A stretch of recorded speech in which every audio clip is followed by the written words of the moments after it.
Did modernism end? If you're curious about whether the modernist movement came to an end, let's take a closer look at its evolution and impact. Modernism was a broad cultural and artistic movement that emerged in the early 20th century. It was characterized by a rejection of traditional norms and a quest for new forms of expression. This movement was not limited to literature but also influenced art, architecture, and design. In literature, modernism was marked by characteristics such as individualism, experimentation, absurdity, symbolism, and formalism. Writers like Virginia Woolf, James Joyce, and T.S. Eliot were pioneers in this field, introducing new narrative techniques like stream of consciousness and free verse poetry. In art and architecture, modernism sought to break away from historical and conservative values. It emphasized innovation, experimentation with form, and an emphasis on materials and techniques.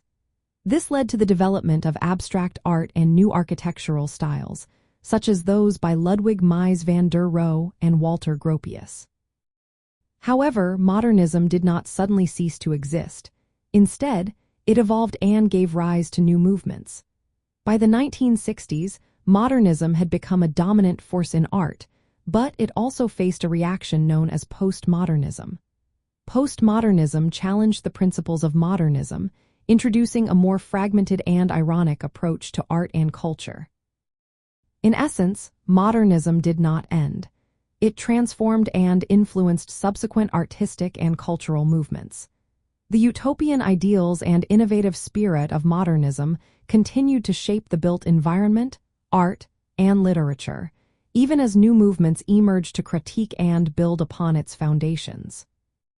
So, while the peak of modernism's influence may have passed, its legacy remains vibrant and continues to influence contemporary art, design, and literature.